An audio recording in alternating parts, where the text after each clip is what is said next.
Hey there! So today's problem revolves around finding a specific value in a spreadsheet. The scenario goes like this.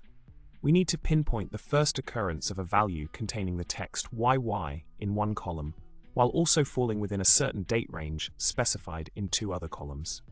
It's a bit of a tricky problem, but fear not, we've got a solution up our sleeves.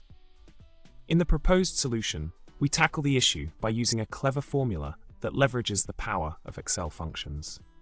By substituting actual dates with numerical values, we're able to effectively filter and locate the desired value within the specified timeframe.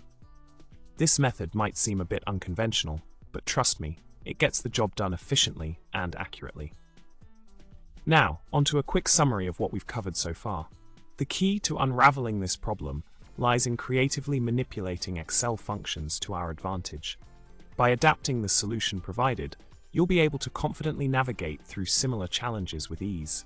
So go ahead, give it a try, and watch as your spreadsheet skills reach new heights.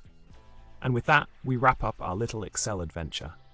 Remember, if you enjoyed this video and found it helpful, don't forget to hit the subscribe button, give us a thumbs up, and leave a comment below. Until next time, happy spreadsheeting.